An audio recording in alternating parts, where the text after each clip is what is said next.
Right, welcome back to Easy Math with Nick. In today, video number 11, we'll be talking about resistive forces. So yes, this is going to be a very physics-heavy video. Even though only one person voted on the poll that I posted on my channel page, they picked physics. So today's a physics video. So that one person had a lot of power here. So if I can't state this enough, please vote on those polls I post because only having one person vote skews it very much. I know today's video was supposed to be, I think, on the negative binomial and hypergeometric distributions, but I found out that those aren't actually in the AP Stats curriculum, so I couldn't find any questions on it from AP Statistics. And I typically like to do AP questions because they're like a certain format that's easy to grasp. I wasn't going to just go online or ask an AI to make questions for me because that's lame. So I'm not doing that. So I'll just scrap that video topic. I'll come back to it if I'm creatively bankrupt. But today we're talking about resistive forces. So we do have some free response questions down here. Don't worry. So from the 2024 AP Physics C Mechanics exam. So what is a resistive force, right? A resistive force is some examples of resistive forces are air resistance, or otherwise known as like a drag force. Um, you might be thinking, well, is like Hooke's law, like is a spring attached to a block? Let me actually draw a spring. Whatever. Let's pretend that's a spring attached to a block. F spring equals negative kx, right? Is this a resistive force? Not exactly, because this force is varies directly with regard to displacement, right? As we extend the spring, the force is going to be acting in the opposite direction, right? That's why we have this negative sign here. We know how this works. This isn't the topic of today's video, but this isn't a resistive force. I mean, cool, like in an informal manner, maybe you can say that this resists like displacement because it goes in the opposite direction, but this is not what we mean by a typical definition of resistive force. The forces we'll be looking at today are are not don't vary directly with displacement rather, but actually velocity. So if we have, let's say, a cube, let me try to draw a nice cube.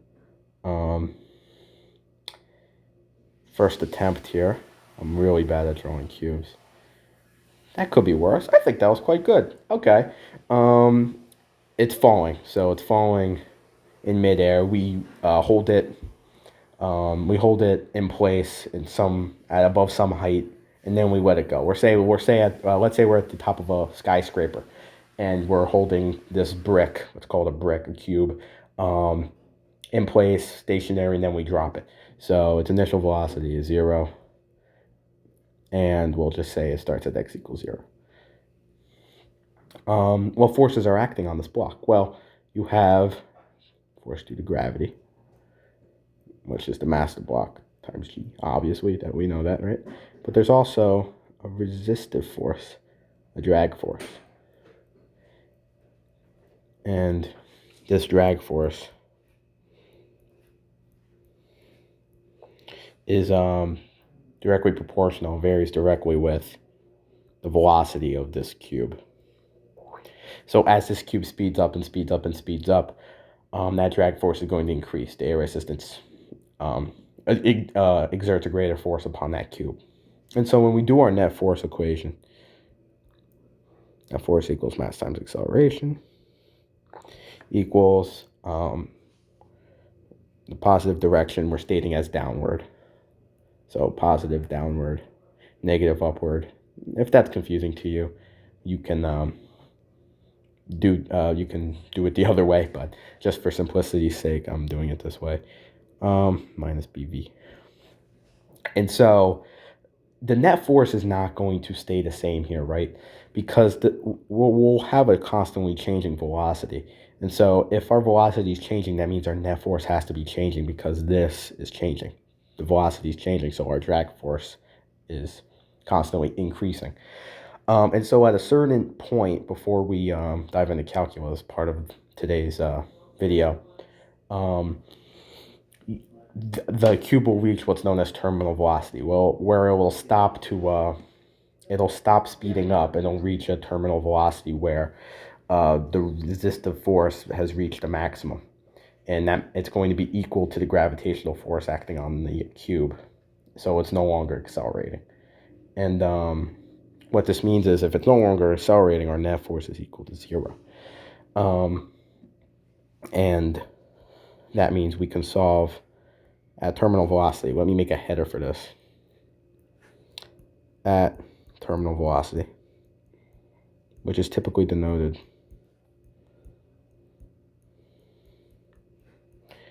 as VEXT. No, that's not the right. That's V term. I'll call it V term. That makes more sense. At this point, net force is going to be 0 because we're not accelerating anymore, right? That resistive force is equal to the gravitational force. So at that maximum, Vmax, that's what we usually call it, because this is the maximum velocity that it's going to reach. It's not going to accelerate anymore after this. So Vmax, that's what I was thinking of. Net force equals 0. It's the weight of the object minus B. I should have... B is sort of similar. You can think of it as a similar to the spring constant in Hooke's law. It's just a constant. Typically, they don't give a numerical value for it, at least in the AP Physics curriculum. But it has the units of, if velocity has the units of meters per second, B will have the units of, well, it has to have weird units, right? If we want to get in the units of newtons, if we want to result in newtons, we're going to have kilograms inverse seconds, which is a little bit weird. Well, kilograms per second, but that doesn't really make sense, right? So we'll say kilograms inverse seconds. I think that makes a little bit more sense. But don't try to think of that constant conceptually too much. It's just a constant. Don't sweat it. But going back to what we have here, we can solve for that maximum velocity if we know the weight of the object and that constant. So add the resistive force to both sides, so we're going to get BV max. I couldn't have written any smaller than that, right? Terminal velocity is going to be mg over b. Terminal speed. No, we set the downward direction as positive, so that's our velocity. Okay, so that's how you're able to find the terminal velocity just without any calculus needed. But what if you wanted an equation for velocity with respect to time? So if we look at our net force here, boop, boop, boop, we have ma, mass times acceleration equals the weight minus that resistive force. If we rewrite acceleration as a derivative of velocity with respect to time, g minus bv, and we get all the terms with, okay, let me do this in multiple steps. Multiply both sides by the time differential, so dt mg minus bv. And so we're going to get m dv bv equals that time differential. So we have all the terms with velocity on one side, and we have dt on the other side. So what we have here, let me think if I can fix this in any way that makes it better. No, I think I got the right idea here. Okay, so if we integrate both sides, our limits are going to be very messy here. That's my problem. Okay. It's okay. It's fine. But we're going to have to do u substitution here, which is why this is a little bit tricky. On the right side, we'll go from t equals 0 to t equals t. I'll include my limits. T equals t. And v equals velocity initial, which equals 0, so I could just say v equals 0, but whatever. Our Our initial velocity was 0 because we're holding this object and then letting go of it. And v equals v. Just to be formal here. So let's do u substitution now. So for this expression here, we're going to set our u, on the left anyway, equal to mg minus bv. If we take the derivative of both sides, we're going to get du equals minus b dv, because this mg term drops out when we take the derivative, because it's a constant. The weight's a constant. We don't have changing mass here. That would make it way too complicated, right? And so let me think here. Okay. Yes. Give me a second. Okay, let's continue. Yes. Okay. So on the bottom here, we're going to have 1 over u. 1 over me. That wasn't funny. Sorry. We could pull out the 1 over m, by the way. That's confusing me. But we have, dv. Okay, let's solve for dv. We have to do a little bit of manipulation here. Minus 1 over b du. So now we can plug this back in. Wonderful. Okay, now we have an expression for dv in terms of du. So times minus 1 over b du equals, on the right side of the equation here, this is just going to equal delta t. This is just going to be our change in time. That should be self-explanatory, right? Now here we can pull out this negative 1 over b because this is a constant that we're multiplying inside the integral. Don't mind that I forgot my units here because now we're dealing with u substitution and that changes the limits quite extremely, so I'm not going to sweat that too much. But on the outside we're going to have minus 1 over bm, integral of 1 over u du. I think that should be minus b over m. Let me think for a second.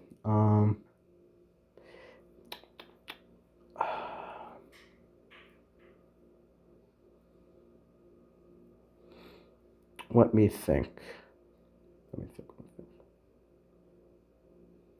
No, I think that's right. Okay. Over u du equals delta t. Okay, so now if we evaluate that integral, minus 1 over bm, integral of what's 1 over u du is ln, but we still have to evaluate our limits, right? But pretending we don't, I'm purposely not including the limits here because that'll make it too confusing, but I'll bring them back in a second, don't worry. That's making this a little bit more confusing than it has to be, but equals delta t. And now, let me continue with our limits. So when we plug in u for an expression containing velocity, ln, we don't really need the absolute values, but I'm including it here, mg minus bv.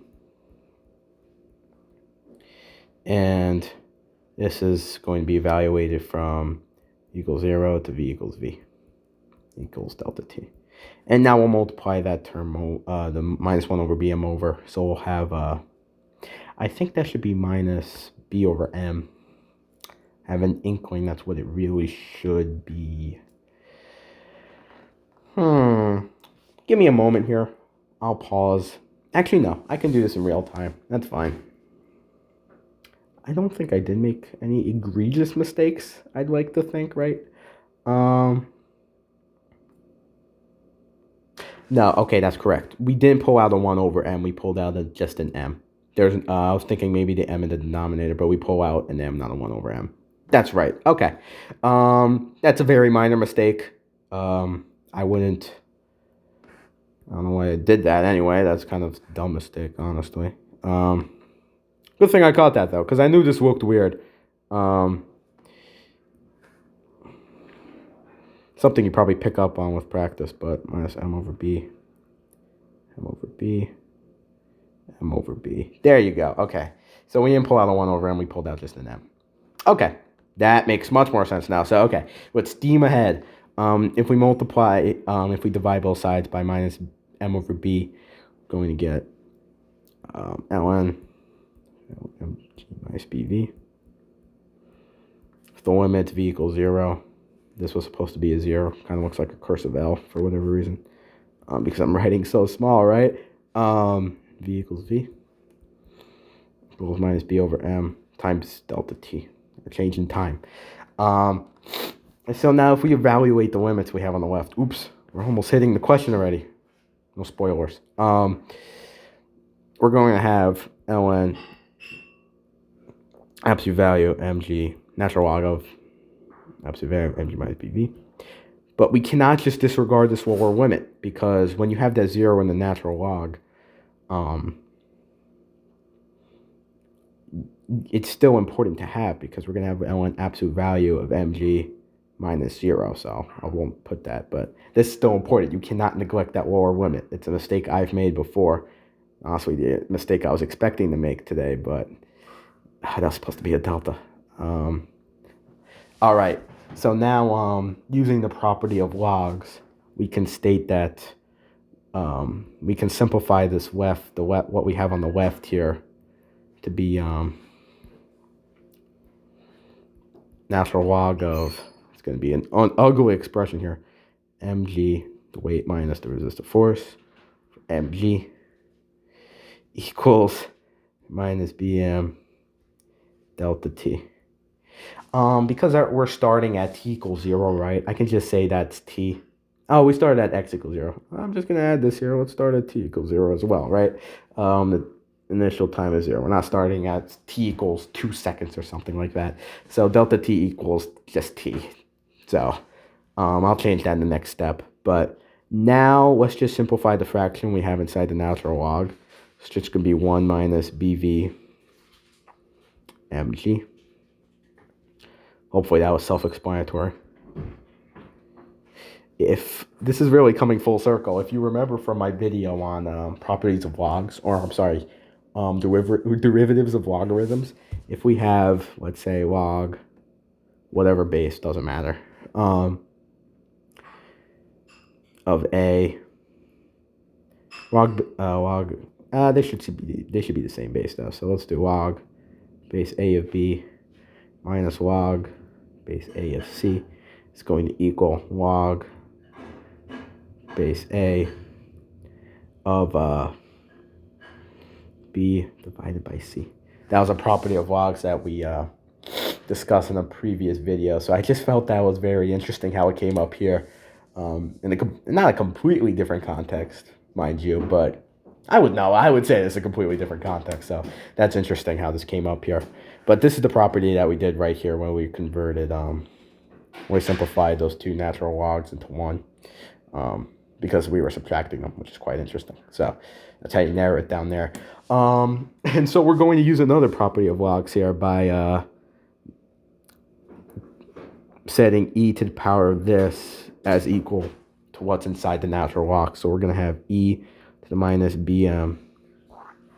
That's the minus didn't really show up there. Negative bm times t equals 1 minus bv or over mg. All right, we're almost there, right? So if we add, okay, let's isolate bv over mg. So we'll do this up here. bv over mg equals 1 minus e to the negative bt over m. And we're almost at the point where we could isolate v, but velocity, okay, let's get our equation for velocity. If we multiply both sides by mg, we'll get bv mg 1 minus e to negative bt over m. Then finally, if we divide by that constant b, we'll get our equation for velocity as a function of time as mg over b 1 minus e to negative bt over m. Wow, that took so long, right? But there you go. That's what we've been looking for this whole time. And so this gives us an equation for velocity as a function of time. Or maybe I said with respect to time. But So let's make sure this is right, okay? There's one way to test. Let me keep moving down this question. It's annoying me. If this equation is to be correct, we should expect that the limit as t approaches infinity of this expression is going to be that maximum velocity that we found eons ago up here, right? So because as time progresses, as time approaches infinity, our cube is going to speed up until the point it reaches that terminal velocity, that max, v sub max. So let's take the limit. So if we do limit as t approaches infinity, time approaches infinity, of mg over b times, I distribute that mg over b into the parentheses because I thought it was more simple the way I wrote it. Oops, didn't mean to do that. Writing small is hard with the device I have. Kind of reeks, but no, the device I have is great. I shouldn't be complaining about that. It's just that writing small reeks. Okay. So as t approaches infinity, this e to negative bt over m term is going to approach 0, because if we have, let's say, e to the negative 100,000, this is equal to 1 over e to the 100,000, right? And so that's going to be a very, very small number, so it's going to approach 0 as that 100,000 becomes a million, becomes 10 million, becomes, I don't know. Could make the funny joke there, but I have restraint. So, yeah. So this term's going to become 0. So we're going to have equals mg over b times 1 minus 0. The fact I'm even showing that. So equals mg over b. And is hopefully this equals our v max, right? I think it does. Let me check. And if it does, I will be very excited. That's our v max. That's our maximum velocity. So great. We did this correctly. Let me use a nice green check mark. Oops. A nice green check mark for that. We deserve a green check mark for our efforts. Where's green? This will have to do. There you go. Quite wonderful how we derived that, right? If I wasn't afraid of having every one of my listeners fall asleep watching this, I would continue with the expression we have here and derive an equation for position, but as a function of time. But I don't foresee that being something that's worth your time, so I will spare that. But that's how you find an equation for velocity with respect as a function of time, given a scenario involving a resistive force. So there you go. The reason that what was I going to talk about? I think that's all I want to cover. So yeah, this force, the resistive force essentially here is increasing as velocity increases. So as this cube is speeding up, so is the air resistance, the drag force that's going in the opposite direction of the velocity. And eventually that drag force is going to equal the weight of the object. So the net force is equal to 0 and it's no longer accelerating. So at that point, our acceleration is equal to 0. And that's how we're able to solve for the terminal velocity without doing any calculus. But the reason I solve for it again here by taking that limit is to make sure the equation we have is valid. So I just did that as a sort of like checking, to check my work. But other than that, has practically doesn't make sense because we already knew the terminal velocity, right? But just want to clarify that. And there you go. Once again, enough yapping. Let's get to the questions, baby. All right, this was from the 2024 AP Physics C Mechanics exam, back when the exam was quote-unquote harder. I don't believe a minute of that. The exam was half as long, with roughly the same amount of questions, but the curve was bigger, so it was easier to do well on that exam. So there you go.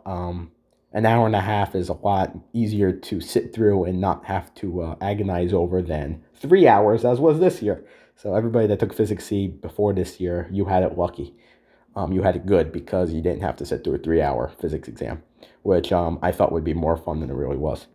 It was still somewhat enjoyable, but even for me, I don't know. Enough yapping. I already said enough yapping. Why am I still yapping? All right, let me read the question. Number 2. A student drops a cylinder of mass m from rest. That sounds familiar, right?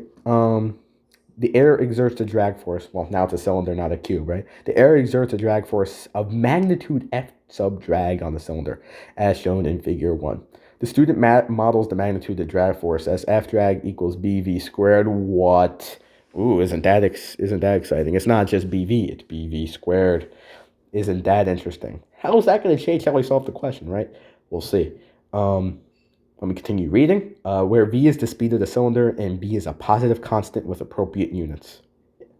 Exactly. So what they're asking here is derive but do not solve. Okay, so that cuts down on a lot of the work, right? We don't need to solve it. So all this work we did here for the past 20 minutes or 15 minutes or so, everything beyond like, I would say even like this point here, we don't need to do for this question. Let me use a different color here. So this is usually the cutoff. I'll use red. Yeah, that's fine. Yeah, usually this is cut off. So yeah, everything other than red, white, we don't have to worry about for this question, which is good. So they just ask you to derive the differential equation. So you want to start off here. They already give you sort of like a free body diagram, right? But if we want to draw the cylinder again, very poorly, because that's how I draw things. You have the drag force. And then you have the force of gravity. I'm drawing that as longer because we're not at terminal velocity yet, I'm assuming. I'll just say. Okay. So, sum of forces is part A. Net force, that looks like part G. That's not what I meant to do. Part A. Equals mass times acceleration, yada, yada, yada. That drag force. Oh, wait, oops, no, force of gravity. Well, we're setting down as our positive and up as our negative again, just because I feel like it. There you go. But this isn't quite a differential equation, right? This is just our setup, so we need to, if we want to determine the speed of the cylinder as a function of time, we're going to do just what we did before without all the solving. So we'll have m times dv over dt. But we can't just leave that as force due to gravity. We need to express that as mass times small g, gravitational constant, and subtracted by bv squared, because that's the drag force that they give you. So not too deep there, right? They give that to you, so you just plug it in. And there you go. You don't need to do any other work. You have everything you need. You don't have to multiply both sides by the time differential. If you want to multiply both sides by dt, go ahead. But if you mess up, that's on you because you already had the question right. So stop here. If you go any further, you run the risk of making a mistake, which would be horrible and extremely tragic, and I will cry for you. So yeah, don't do that. Stop there. All right, that was quick, right? Part B. The student correctly, good for him, sketches the speed v of the cylinder as a function of time t. So this is sort of going to look like, not exactly because it's bv squared, but sort of going to look like the equation we had here, right? But a little bit different. So they want us to draw a vertical line on the sketch in figure 2 to indicate the earliest time at which F drag on the cylinder is equal to the magnitude of the weight of the cylinder. Okay, what does that mean, right? That's just a fancy way of saying we're at terminal velocity, because that's when the drag force is at its maximum, and when it's at its maximum, it's equal to the force of the gravity.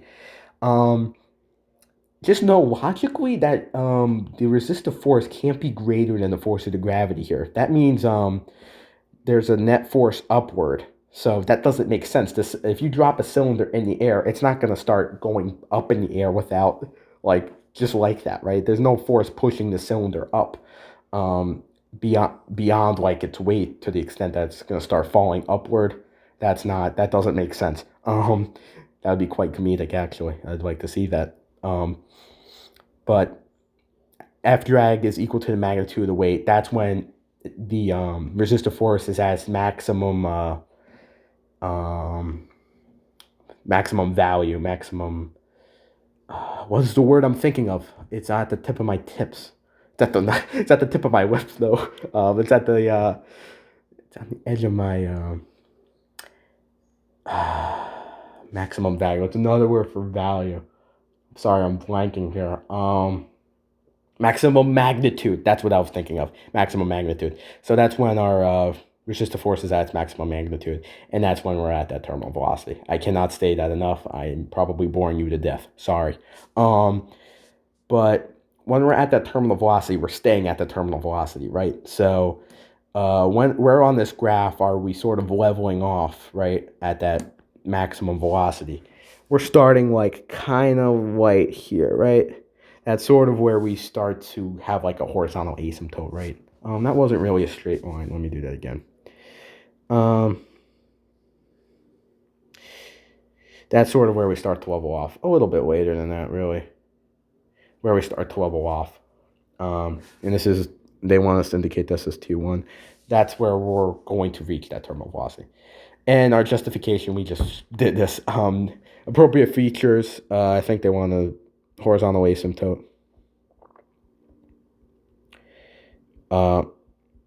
Horizontal asymptote, which indicates the maximum velocity or terminal velocity. And when we're at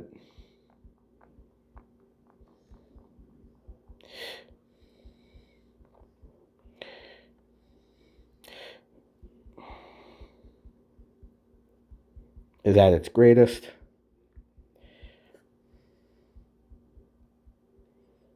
Maximum magnitude. And it equals the magnitude of the weight of the cylinder.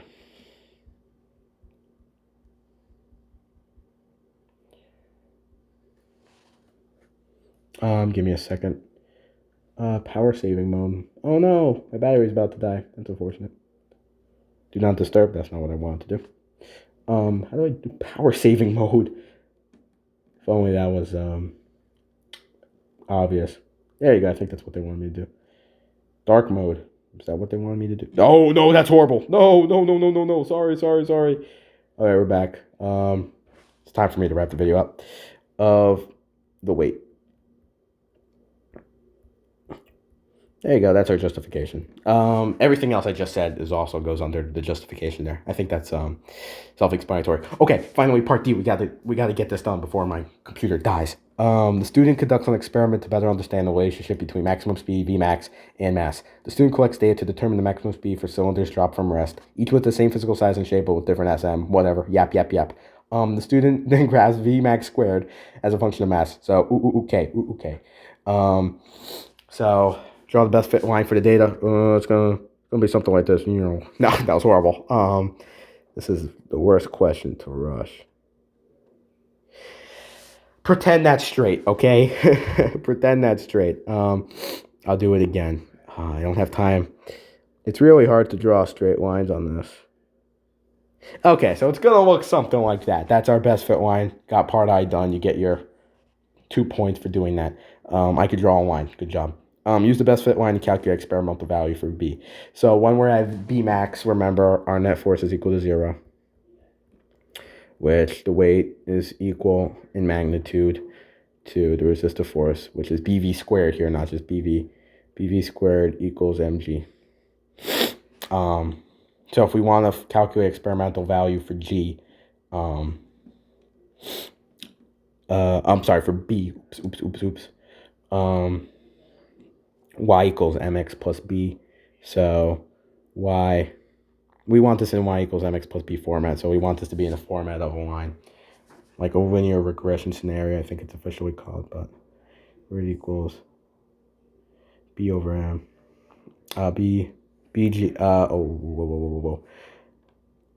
g over b m. So this is y equals mx plus b format. So our y is v squared. Our slope m is g over b.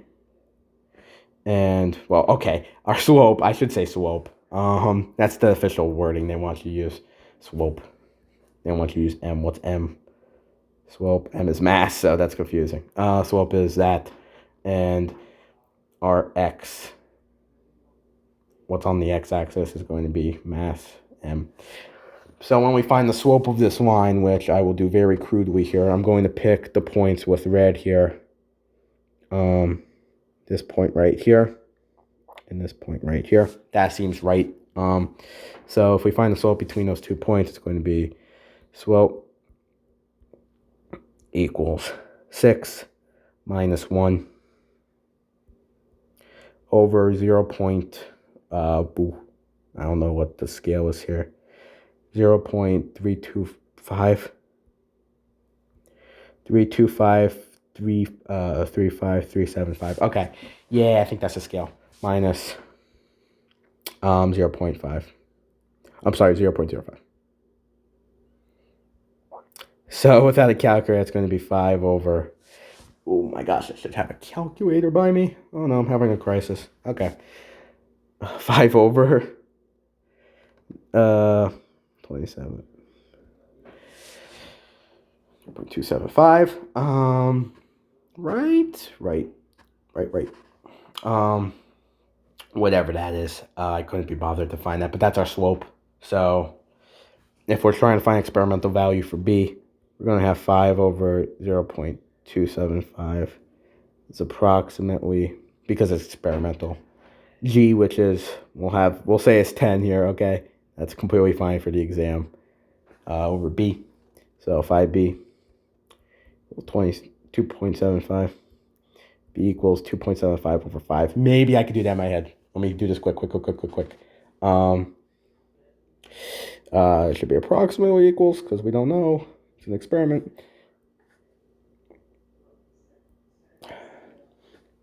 Two divided by 5, 0.4, plus 0.15. Yes. So B is approximately 0.55. And they want the correct units. This was what? Kilograms inverse seconds. So that's your right answer. Oh my gosh. So I'm not going to justify that. You can really pick any points on your best fit line. They have a range of values on the answer sheet where there's a degree of correctness you can have. Nobody's going to draw the perfect line. I drew a quite horrible line, so hopefully 0.55 is within the answer choices they accept. Or maybe I just did my mental math completely wrong, which that's a possibility as well. Use a calculator. Please use a calculator. Don't be me. But everything else I did, I think, was right. For part B, did I just forget part C? Apparently I forgot part C. And there's also part E, but it wasn't that great, so I didn't include it. But it wasn't that relevant anyway. It was just sort of out there. But for part B, we did that right. The appropriate features of the graph or the sketch was that it's where that horizontal asymptote starts, right? That's when we're at our terminal velocity. That's when the drag force equals weight. For part A, it's essentially what we did before, but we stopped at that second step where we substitute acceleration for the derivative of velocity with respect to time. Do the little fluid body diagram and everything else we did today. So thank you for sticking with me. My computer is about to die, but it didn't. We made it through. So thank you for sticking by. This was a long one. Thank you for our first official easy physics with Nick video.